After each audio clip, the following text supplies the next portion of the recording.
مرحبا بكم أعزائي الفيلمرز العظماء. في هذا الفيديو سأقوم بمراجعة تحليلية للمسلسل الناطق بالعربية الأول من إنتاج نتفليكس، جن. ويجدر الذكر أنه جن هو مسلسل للي أعمارهم فوق 16 سنة ولا يصلح للعوائل المحافظة اللي تتأذى من الألفاظ والممارسات الخاطئة الموجودة في إطار درامي على الشاشة. فإن لم تكن منهم روح شوف ال5 حلقات من جن المتوفرة على نتفليكس الآن، بعدها روح شوف فيديو مقابلاتي مع ممثلي وصناع المسلسل اللي موجود على القناة، واخيرا تعال هنا عشان تسمع مني وانا احلل واحرق وافصفص احداث المسلسل.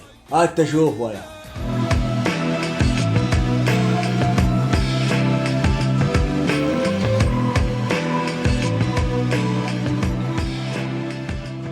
قصة طلاب المرحلة الثانوية وطلوع الجن لهم في مدينة البتراء التاريخية، لغتهم وعلاقاتهم تعكس أفكار كتاب العمل. ما حد ادعى أنها تعكس شعب الأردن. الشعب الأردني عظيم وكبير ومتنوع ثقافيا وعرقيا، وأنا شخصيا أفتخر بأنه عندي أهل وأصدقاء في الأردن، وهذا اللي راح يخليني أطلع لكم وجهي الثاني. بالنسبة لي جن هو محاولة دراما عربية قدمت بطابع بوب كلتشر أمريكي سائد في معظم المنتجات اللي احنا بنتعرض لها، واعتقد انه السبب في ذلك هي منظومة العمل القائمة على المسلسل من الشركة المنتجة نتفليكس، واللي اختارت انها تطبق قوالب غربية معتادة بممثلين عرب. هذه المنظومة اعتقدت انها كذا قاعدة ترضي مراهقي العرب والعالم بمنتج تجاري رابح، اللي صار هو منتج بافكار سطحية الى حد ما، ظهر فيه عدم المام فريق العمل بتعقيد تركيبة المجتمع وقد ايش حاجة زي الجن لها ارث تاريخي وثقافي وديني عندهم. كتاب جن يزيدوا عن 8 أشخاص بالإضافة لمشرفين وشو رنرز من الشركة المنتجة نتفليكس،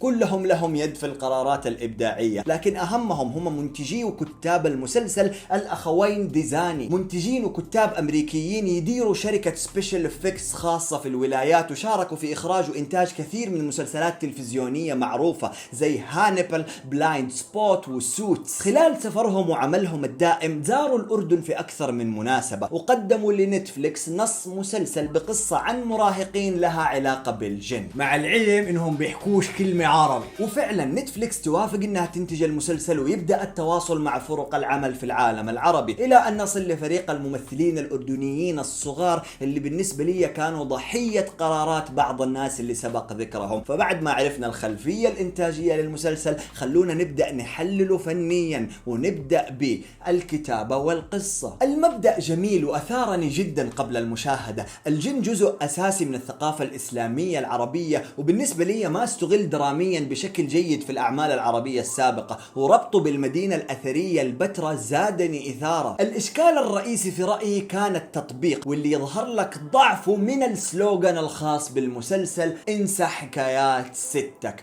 ستي عزيزي مؤلف المسلسل عندها حكايات جن مخيفة ومثيرة أضعاف الجن الباهت اللي شفناه في جن. انت ما اعطيتني جني هزلي زي جني علاء الدين، ولا جني موحش مرعب زي جني حكايات ستي. انت اعطيتني جني يقول احنا لازم نروح ندور على السمنر. الله يقصف رقبتي السمنر على امي. ليش في جني يتكلم عربي انجليزي؟ الطلاب اقدر افهم، انا اتكلم عربي انجليزي، بس الجني ليش؟ كنت اتمنى اسمعه بالعربية الفصحى، بالاردنية البدوية على الاقل. صح انه القصة خيالية، لكن زي ما نعرف انه كل قصة خيالية مهمة الكاتب انه يأطرها ويضع لنا القوانين فيها. انا خرجت من جن ماني فاهم هم الجن كيف وصلوا عندهم، قد ايش يقدروا يقعدوا في عالم البشر، ايش تأثيرهم وايش اهدافهم اصلا. هذا غير التركيز على الميلودراما والعلاقات اللي بين الشخصيات اللي شتتني عن الحبكة الرئيسية للمسلسل. اي حبكة يا زلمة؟ بتحكي فيش انت قاعد؟ اذا حدا شاف اي حبكة يدق عليه ضروري. هذا كله تقدم بحوارات باللغة الإنجليزية مترجمة وورد باي وورد للعامية الأردنية. بشكل عام الممارسات والحوارات اللي في جن أحب أقارنها بفيلمين لبنانيين ناجحة، أولهم ويست بيروت اللي تقدم في 1998، وكفر ناحوم اللي ترشح لأوسكار السنة الفائتة. شخصيا ما أساءت لي لأني حسيتها مكتوبة بمنطقية وحقيقية. الفرق بين كفر ناحوم وويست بيروت وجن بالنسبة لي هو إنه جن حواراته أصلا كانت فارغة، فاضطر الممثلين إنه يعبوها استخدامها ألفاظ نابية، فكانت هي الطابع العام وأساءت لكثير من المشاهدين. بشكل عام ادعاء المثالية في المنتجات المرئية يخليها تظهر مزيفة وقميئة وما تصل لقلب المشاهد. أشعر بأنه حوارات جن لو كانت مكتوبة بمنطقية بأداءات أفضل في قصة متعوب عليها، كان وقعها علينا راح يكون مختلف تماما. تشعر لحالك ولا خلي مشاعرك إلك تحكيش عنها يا زلمة، احنا عرب فيش عنا هذا الحكي ولا هالسبب.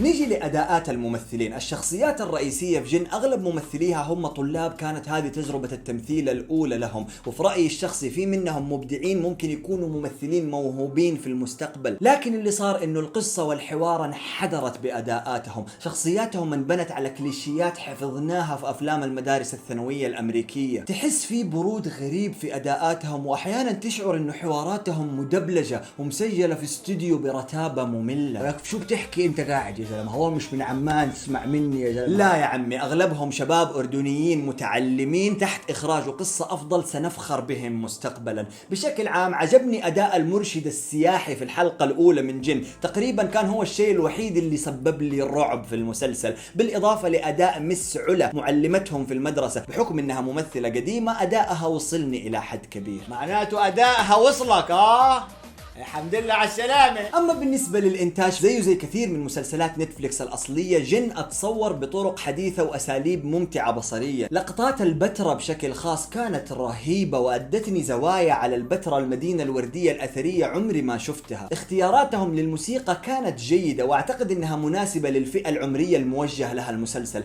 الالترناتيف ميوزك جيد، لكن كنت أتمنى تراكات أوريجينال تنعمل خصيصا للمسلسل، كانت حتضيف كثير إذا كان عندنا قصة مرتبة أصلا. هاي آخرة اللي بيكبر بيسمع لي سيلينا جوميز ومايلي سايرس ولا كصحى ولا. تقييم فيلمر لمسلسل جن من نتفليكس هو 4/10، لكن لو ما بدأنا عمرنا ما حنوصل، وإذا ما كتبنا وأنتجنا عن أنفسنا لا ننصدم لما يجي أحد يكتب عننا وعن ثقافتنا الغنية المليانة قصص. شخصيا أنا ما شفت أي مسلسل عربي خلال 10 سنين الفائتة، بالنسبة لي كلها مزيفة ونفس أطقم الممثلين في كل بلد كل سنة يعاد توزيعهم بنفس القصص. عشان كذا أنا حشوف أي مسلسل أو فيلم عربي جديد يحاول أنه يغير ويصنع قصص جديدة، في مقابل أنه يكون عندي حرية التحليل والنقد البناء من أجل التصحيح والتطوير. إقصاءنا التام للتجربة والهجوم الأهوج راح يسبب حالة من الرهبة والخوف عند كل صانع أفلام شاب عربي، وراح نفقد قدرتنا على التعلم من أخطائنا وتطوير أنفسنا. نعم زيك أتمنى أنه يكون عندنا مسلسلات عميقة جبارة بقصص وأفكار مسلية ومثيرة، لكن عشان نوصل هناك أنا ما راح أهاجم عشرات الممثلين اللي اجتهدوا وكانوا ضحية قرارات إدارية ما لهم يد فيها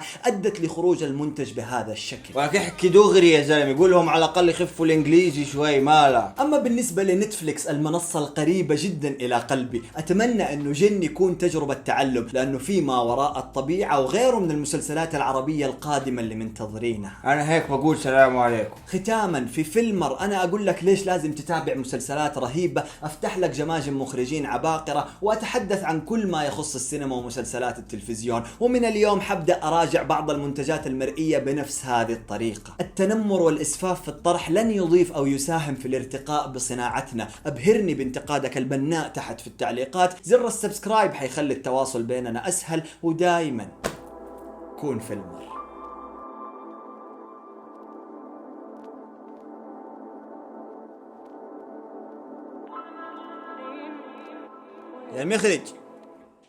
يا المخرج